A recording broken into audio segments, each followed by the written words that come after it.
the right structure that can enable you get that success over and over again, it becomes a second nature. Everybody go to the comment section and type second nature.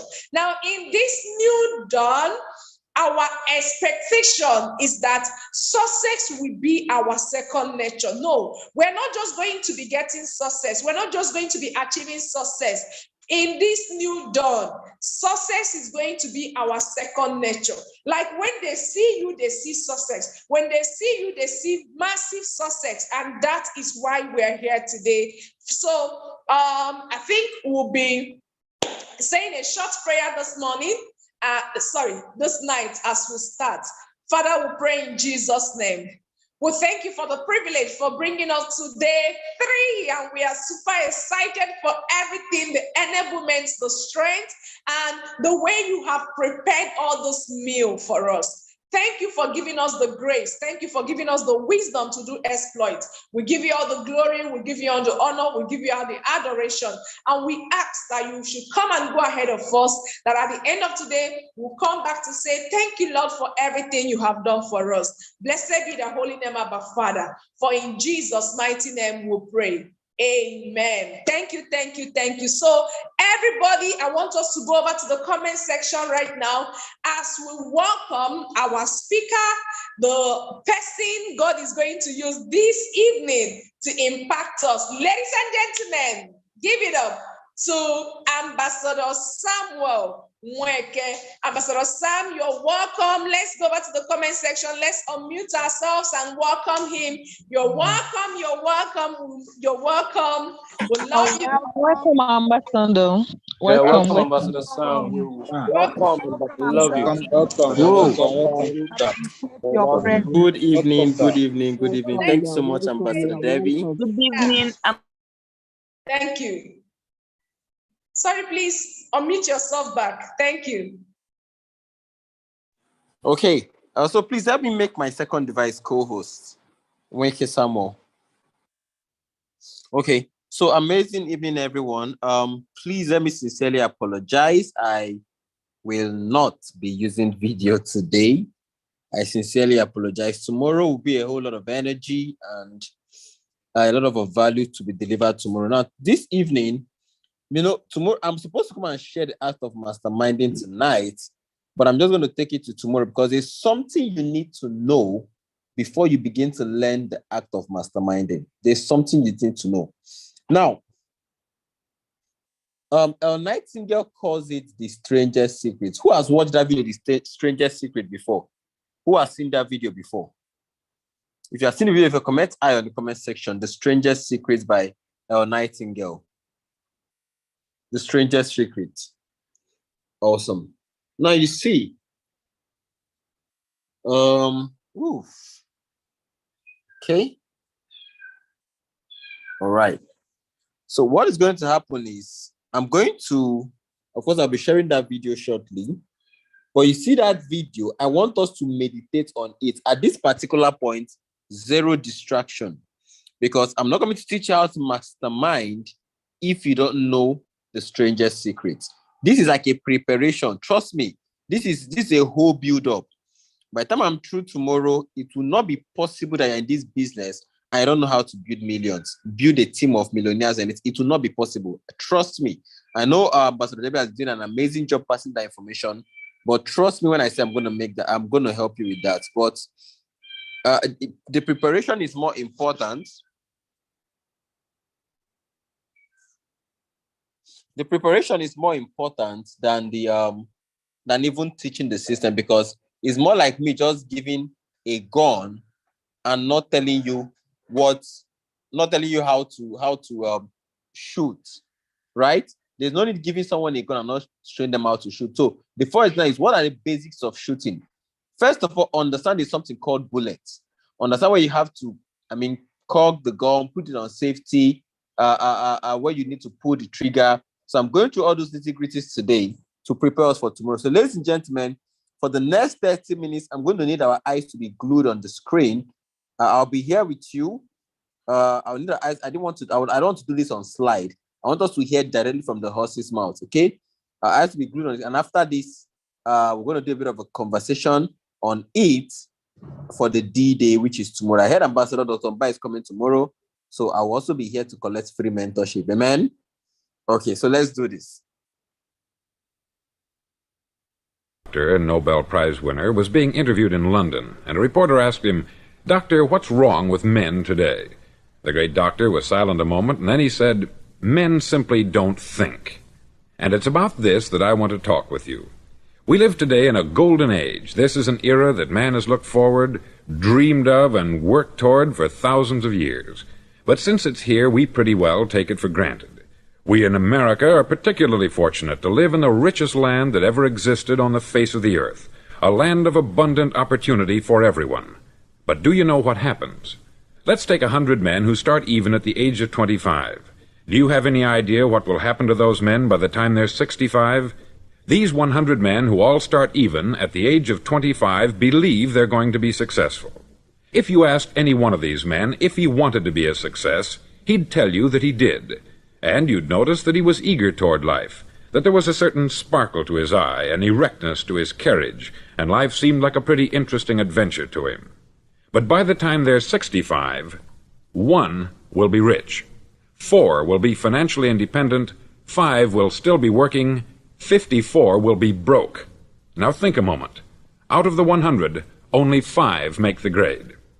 Why do so many fail? What has happened to the sparkle that was there when they were 25? What's become of the dreams, the hopes, the plans? And why is there such a large disparity between what these men intended to do and what they actually accomplished?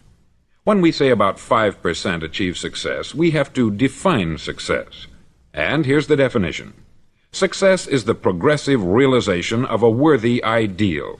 If a man is working toward a predetermined goal and knows where he's going, that man is a success. If he's not doing that, he's a failure. Success is the progressive realization of a worthy ideal. Rollo May, the distinguished psychiatrist, wrote a wonderful book called Man's Search for Himself. And in this book he says, the opposite of courage in our society is not cowardice, it is conformity. And there you have the trouble today. It's conformity. People acting like everyone else, without knowing why, without knowing where they're going. Now think of it. In America right now, there are over 14 million people 65 years of age and over, and about 13 million of these 14 million are broke. They're dependent on someone else for life's necessities. Now, we learn to read by the time we're 7. We learn to make a living by the time we're 25. Usually, by that time, we're not only making a living, we're supporting a family. And yet, by the time we're 65, we haven't learned how to become financially independent in the richest land that has ever been known. Why? We conform. And the trouble is that we're acting like the wrong percentage group, the 95% who don't succeed. Now, why do these people conform? Well, they don't know, really. These people believe that their lives are shaped by circumstances, by things that happen to them, by exterior forces. They're outer-directed people. A survey was made one time that covered a lot of men, working men, and these men were asked this question. Why do you work? Why do you get up in the morning? 19 out of 20 had no idea. If you ask them, they'll say, everyone goes to work in the morning. And that's the reason they do it, because everyone else is doing it. Now let's get back to our definition of success. Who succeeds? The only man who succeeds is the man who is progressively realizing a worthy ideal. He's the man who says, I'm going to become this, and then begins to work toward that goal. I'll tell you who the successful people are. A success is the school teacher who's teaching school because that's what she wanted to do. The success is the woman who's a wife and mother because she wanted to become a wife and mother and is doing a good job of it. The success is the man who runs the corner gas station because that's what he wanted to do. The success is the successful salesman who wants to become a top-notch salesman and grow and build with his organization. A success is anyone who is doing deliberately a predetermined job because that's what he decided to do deliberately. But only 1 out of 20 does that. That's why today there isn't really any competition, unless we make it for ourselves. Instead of competing, all we have to do is create. Now, for 20 years, I looked for the key which would determine what would happen to a human being. Was there a key, I wanted to know, which would make the future a promise that we could foretell to a large extent? Was there a key that would guarantee a person's becoming successful if he only knew about it and knew how to use it? Well, there is such a key, and I've found it. Have you ever wondered why so many men work so hard and honestly without ever achieving anything in particular, and others don't seem to work hard and yet seem to get everything? They have the magic touch. You've heard them say that about someone. Everything he touches turns to gold. And have you ever noticed that a man who becomes successful tends to continue to become successful, and on the other hand, have you noticed how a man who is a failure tends to continue to fail? It's because of goals. Some of us have them, some don't. People with goals succeed because they know where they're going.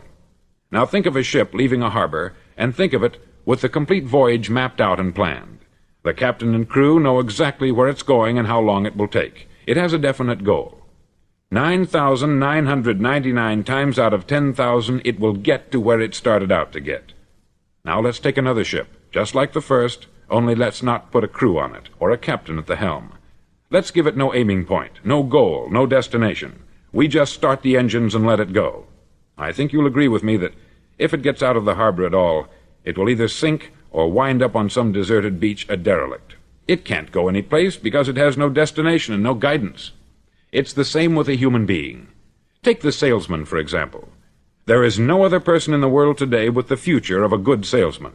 Selling is the world's highest paid profession, if we're good at it and if we know where we're going.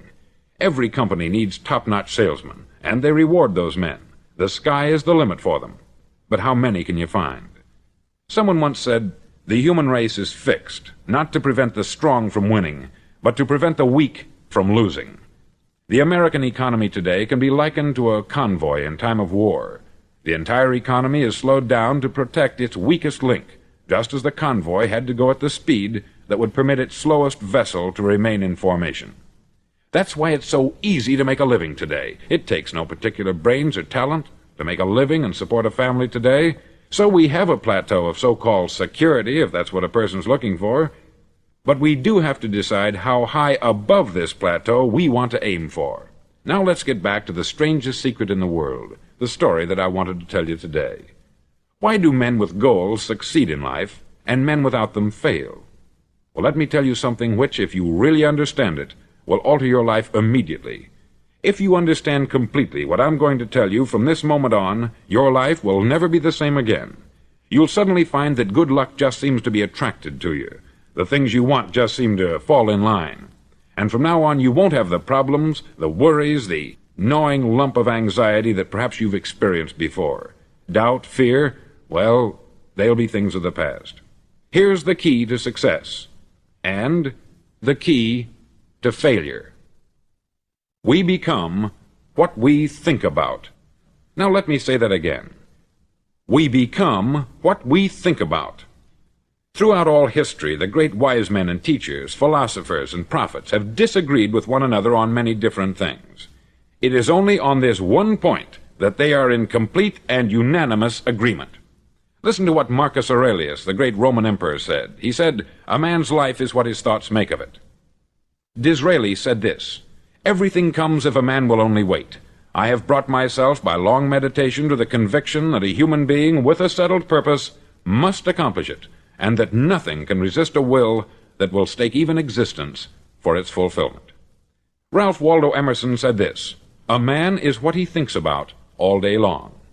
William James said, "The greatest discovery of my generation is that human beings can alter their lives by altering their attitudes of mind." And he also said, "We need only in cold blood act as if the thing in question were real, and it will become infallibly real by growing into such a connection with our life that it will become real. It will become so knit with habit and emotion that our interest in it will be those which characterize belief." He also said this, "If you only care enough for a result, you will almost certainly attain it. If you wish to be rich, you will be rich. If you wish to be learned, you will be learned. If you wish to be good, you will be good. Only you must then really wish these things, and wish them exclusively, and not wish at the same time 100 other incompatible things just as strongly." In the Bible you read, in Mark 9:23, "If thou canst believe, all things are possible to him that believeth." Dr. Norman Vincent Peale said this, "This is one of the greatest laws in the universe. Fervently do I wish I had discovered it as a very young man. It dawned upon me much later in life, and I've found it to be one of the greatest, if not my greatest discovery outside of my relationship to God. And the great law, briefly and simply stated, is that if you think in negative terms, you'll get negative results. If you think in positive terms, you will achieve positive results. That is the simple fact which is at the basis of an astonishing law of prosperity and success. In 3 words, believe and succeed. William Shakespeare put it this way: our doubts are traitors, and make us lose the good we oft might win by fearing to attempt. George Bernard Shaw said, people are always blaming their circumstances for what they are. I don't believe in circumstances. The people who get on in this world are the people who get up and look for the circumstances they want, and if they can't find them, make them. Well, it's pretty apparent, isn't it? And every person who discovered this for a while believed that he was the first one to work it out. We become what we think about. Now, it stands to reason that a person who's thinking about a concrete and worthwhile goal is going to reach it, because that's what he's thinking about. And we become what we think about. Conversely, the man who has no goal, who doesn't know where he's going, and whose thoughts must therefore be thoughts of confusion and anxiety and fear and worry, becomes what he thinks about. His life becomes one of frustration, fear, anxiety, and worry. And if he thinks about nothing, he becomes nothing. Now, how does it work? Why do we become what we think about?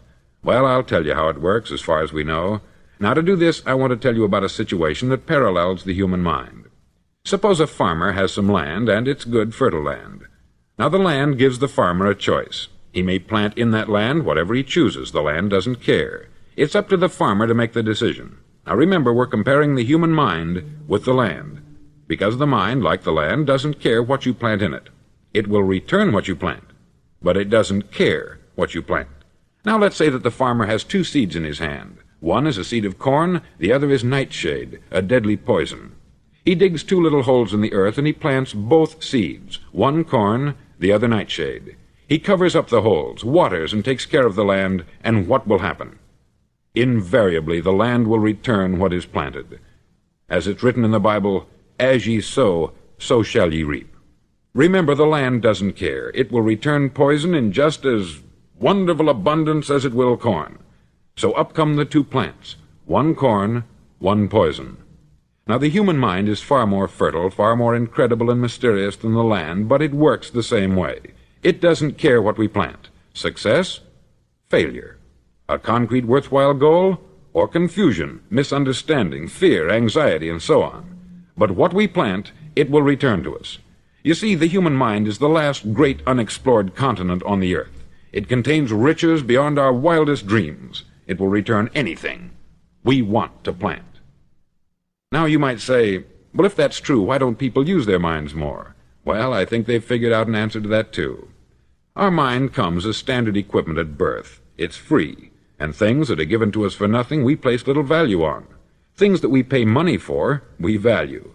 The paradox is that exactly the reverse is true. Everything that's really worthwhile in life came to us free. Our mind, our soul, our body, our hopes, our dreams, our ambitions, our intelligence, our love of family and children and friends. All these priceless possessions are free, but the things that cost us money are actually very cheap and can be replaced at any time. A good man can be completely wiped out and make another fortune. He can do that several times. Even if our home burns down, we can rebuild it, but the things we got for nothing, we can never replace. The human mind isn't used merely because we take it for granted. Familiarity breeds contempt. It can do any kind of job we assign to it, but generally speaking, we use it for little jobs instead of big important ones. Universities have proved that most of us are operating on about 10% of our abilities. Decide now, what is it you want? Plant your goal in your mind. It's the most important decision you'll ever make in your entire life. Do you want to be an outstanding salesman, a better worker at your particular job? Do you want to go places in your company, in your community? All you've got to do is plant that seed in your mind. Care for it. Work steadily toward your goal, and it will become a reality. It not only will, there's no way that it cannot. You see, that is a law, like the laws of Sir Isaac Newton, the laws of gravity. If you get on top of a building and jump off, you'll always go down. You'll never go up. And it's the same with all the other laws of nature. They always work, they're inflexible. Think about your goal in a relaxed, positive way. Picture yourself in your mind's eye as having already achieved this goal. See yourself doing the things you will be doing when you've reached your goal. Ours has been called the phenobarbital age, the age of ulcers and nervous breakdowns. At a time when medical research has raised us to a new plateau of good health and longevity, far too many of us worry ourselves into an early grave trying to cope with things in our own little personal ways, without learning a few great laws that will take care of everything for us. These things we bring on ourselves through our habitual way of thinking. Every one of us is the sum total of his own thoughts. He is where he is because that is exactly where he really wants to be, whether he'll admit that or not. Each of us must live off the fruit of his thoughts in the future, because what you think today and tomorrow, next month and next year, will mold your life and determine your future. You're guided by your mind. I remember one time I was driving through Arizona and I saw one of those giant earth-moving machines roaring along the road at about 35 miles an hour with what looked like 20 tons of dirt in it, a tremendous, incredible machine, and there was a little man perched way up on top with the wheel in his hands guiding it. And as I drove along, I was struck by the similarity of that machine to the human mind. Just suppose you're sitting at the controls of such a vast source of energy. Are you going to sit back and fold your arms and let it run itself into a ditch? Or are you going to keep both hands firmly on the wheel and control and direct this power to a specific, worthwhile purpose? It's up to you. You're in the driver's seat. You see, the very law that gives us success is a two-edged sword. We must control our thinking.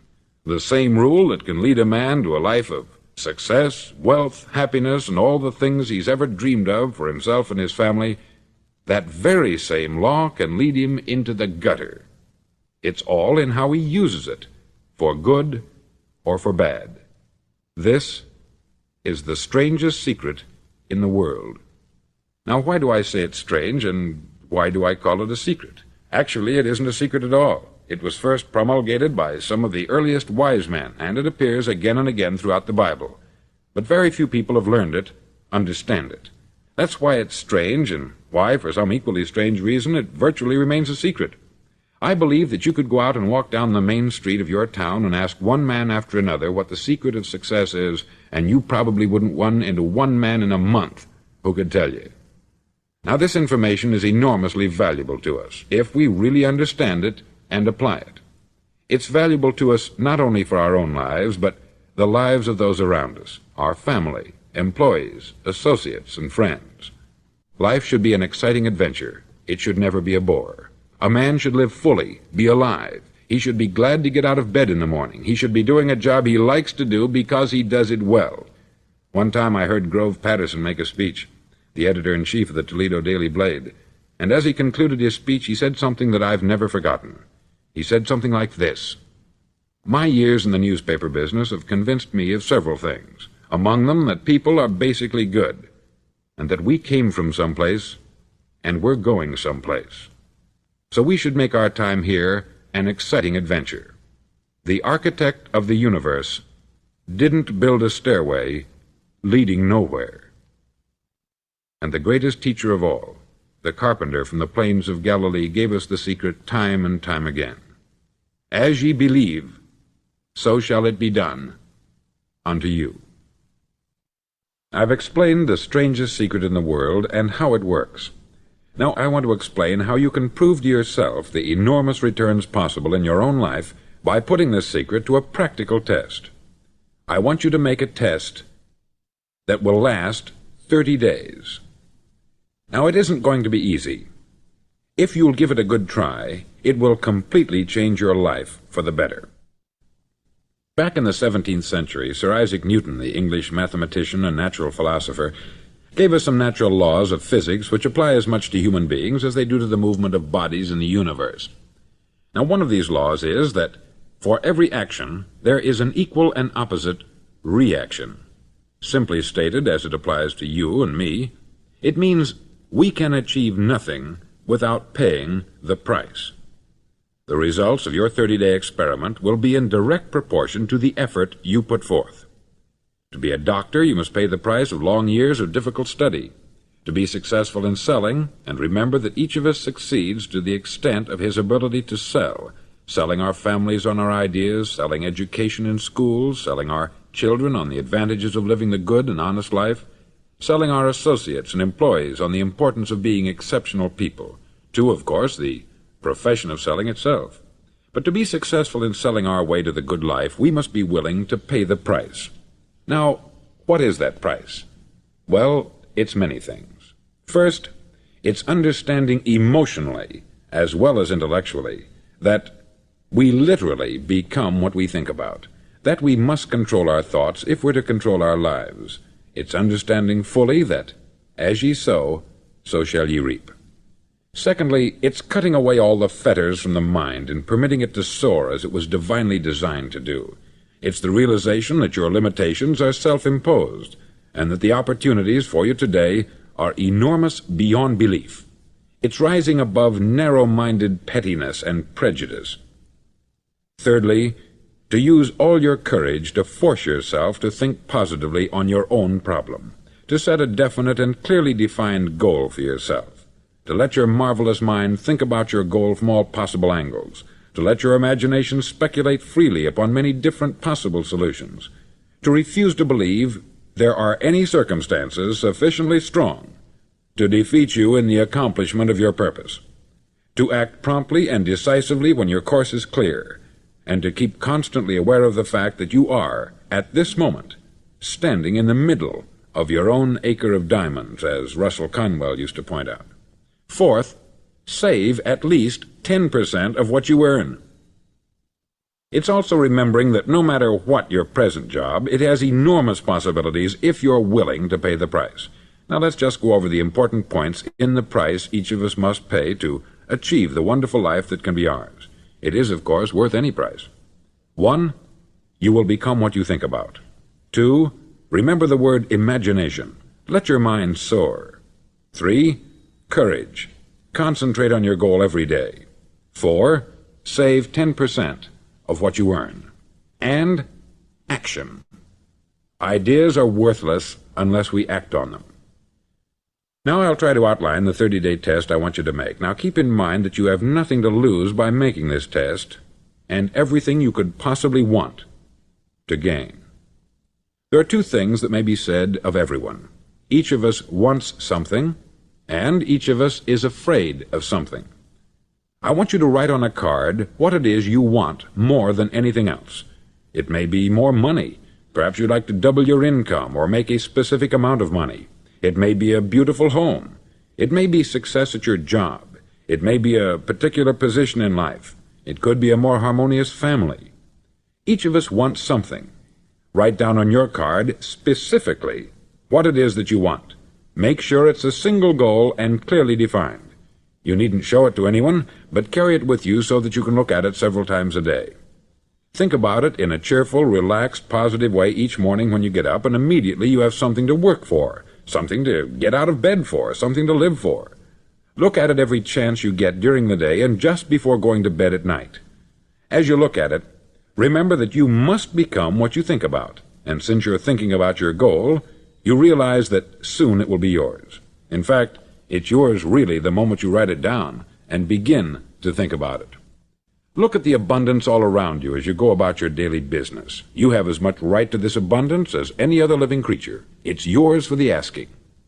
Now we come to the difficult part.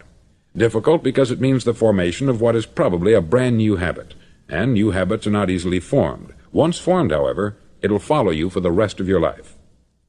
Stop thinking about what it is you fear. Each time a fearful or negative thought comes into your consciousness, replace it with a mental picture of your positive and worthwhile goal.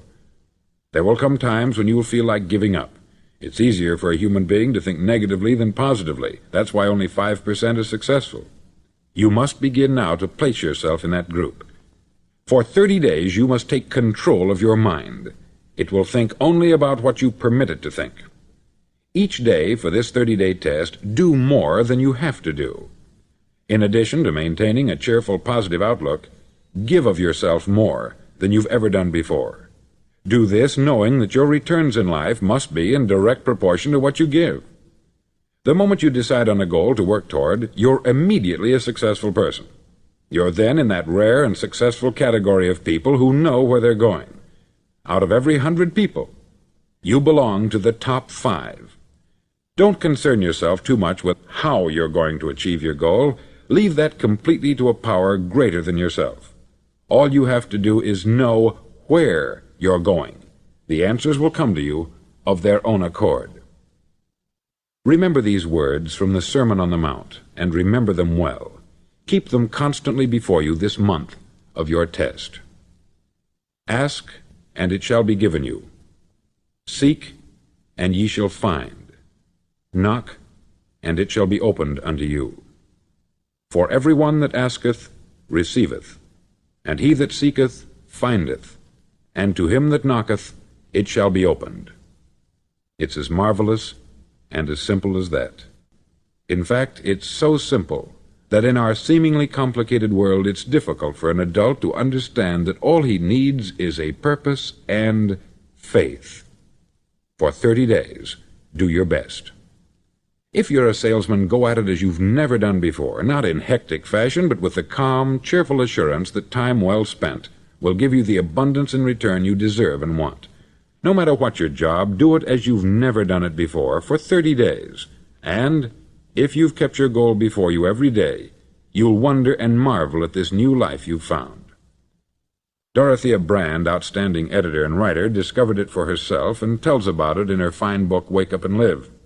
Her entire philosophy is reduced to the words, act as though it were impossible to fail. She made her own test with sincerity and faith, and her entire life was changed to one of overwhelming success. Now you make your test for 30 full days. Don't start your test until you've made up your mind to stick with it. You see, by being persistent, you're demonstrating faith. Persistence is simply another word for faith. If you didn't have faith, you would never persist. If you should fail during your first 30 days, by that I mean suddenly find yourself overwhelmed by negative thoughts, you've got to start over again from that point and go 30 more days. Gradually your new habit will form until you find yourself one of that wonderful minority to whom virtually nothing is impossible. Don't forget the card. It's vitally important as you begin this new way of living. On one side of the card, write your goal, whatever it may be. On the other side, write the words we've quoted from the Sermon on the Mount. Ask, and it shall be given you. Seek, and ye shall find. Knock, and it shall be opened unto you. Nothing great was ever accomplished without inspiration. See that during these crucial first 30 days, your own inspiration is kept at a peak. Above all, don't worry. Worry brings fear, and fear is crippling. The only thing that can cause you to worry during your test is trying to do it all yourself. Know that all you have to do is hold your goal before you. Everything else will take care of itself. Remember also to keep calm and cheerful. Don't let petty things annoy you and get you off course. Now, since making this test is difficult, some may say, well, why should I bother? Well, look at the alternative. No one wants to be a failure. No one really wants to be a mediocre individual. No one wants a life constantly filled with worry, fear, and frustration. Therefore, remember that you must reap that which you sow. If you sow negative thoughts, your life will be filled with negative things. If you sow positive thoughts, your life will be cheerful, successful, and positive. Now, gradually, you will have a tendency to forget what you've heard on this record. Play it often. Keep reminding yourself of what you must do to form this new habit. Gather your whole family about and listen to what's been said here at regular intervals. You know, most men will tell you that they want to make money without understanding the law. The only people who make money work in the mint. The rest of us must earn money. This is what causes those who keep looking for something for nothing or a free ride to fail in life. The only way to earn money is by providing people with services or products which are needed and useful. We exchange our product or service for the other man's money. Therefore, the law is that our financial return will be in direct proportion to our service. Success is not the result of making money. Making money is the result of success, and success is in direct proportion to our service. Most people have this law backwards. They believe that you're successful if you earn a lot of money. The truth is that you can only earn money after you're successful. It's like the story of the man who sat in front of the stove and said to it, "Give me heat, and then I'll add the wood." How many men and women do you know, or do you suppose there are today, who take the same attitude toward life? There are millions. We've got to put the fuel in before we can expect heat. Likewise, we've got to be of service first before we can expect money. Don't concern yourself with the money. Be of service. Build, work, dream, create. Do this, and you'll find there's no limit to the prosperity and abundance that will come to you. Prosperity is founded upon a law of mutual exchange. Any person who contributes to prosperity must prosper in turn himself. Sometimes the return will not come from those you serve, but it must come to you from someplace, for that is the law. For every action there is an equal and opposite reaction. As you go daily through your 30-day test period, remember that your success will always be measured by the quality and quantity of service you render, and money is a yardstick for measuring this service. No man can get rich himself unless he enriches others. There are no exceptions to a law. You can drive down any street in America and from your car estimate the service that's being rendered by the people living on that street. Had you ever thought of this yardstick before? It's interesting. Some, like ministers and priests and other devoted people, measure their returns in the realm of the spiritual, but again, their returns are equal to their service. Once this law is fully understood, any thinking person can tell his own fortune.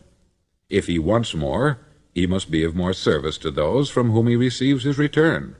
If he wants less, he has only to reduce this service.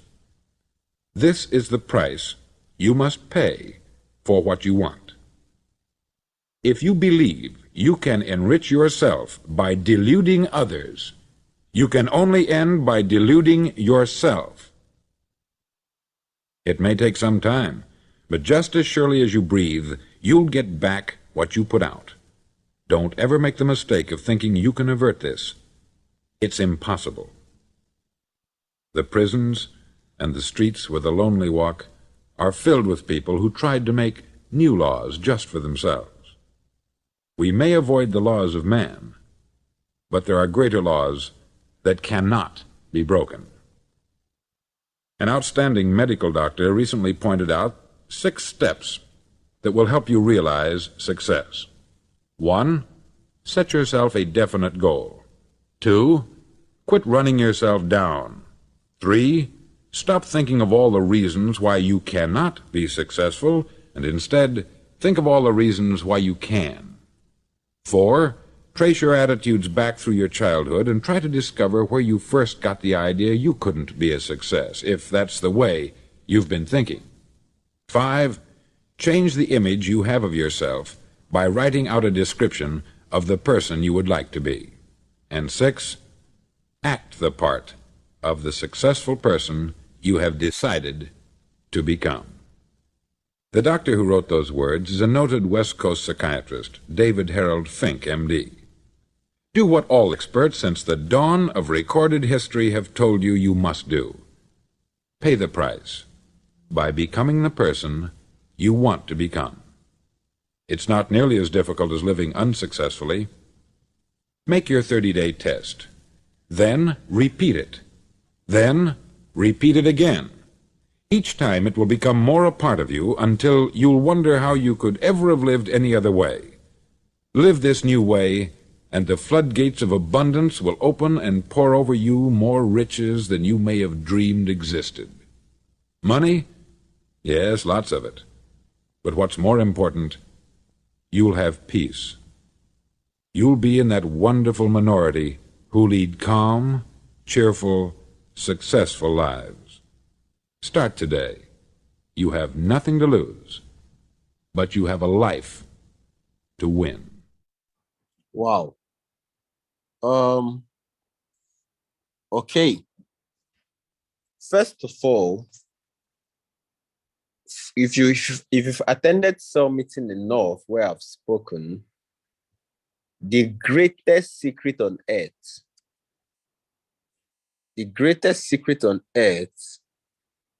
is as a man thinketh, so is he.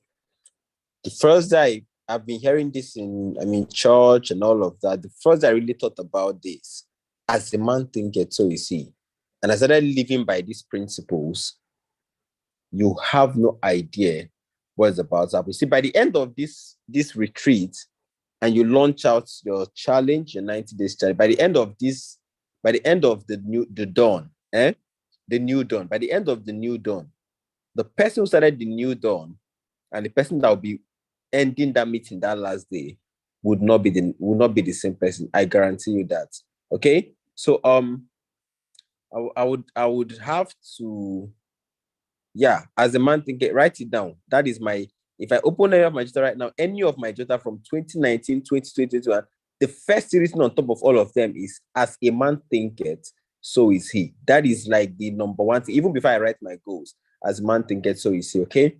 So, ladies and gentlemen, I think I need to recharge a bit. So I'm going to allow Ambassador Debbie handle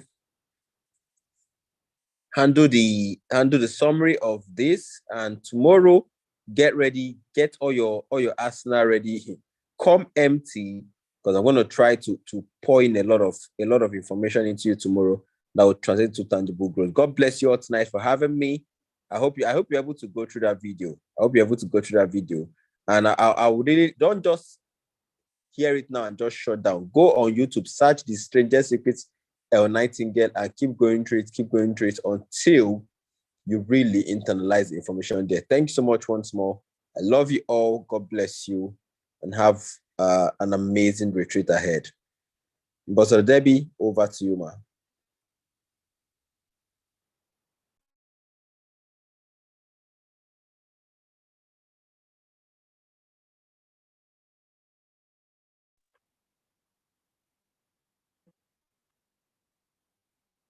Wow. Thank you.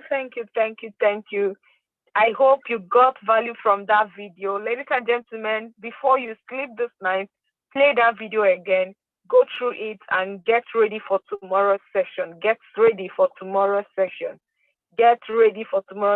Everybody, let's unmute ourselves and say thank you very much, Ambassador Sam. Are we ready? Yes, thank you so much. Thank you very much, Ambassador Sam. Thank you so much, Ambassador. I really appreciate you. Thank you. Love you. God bless you.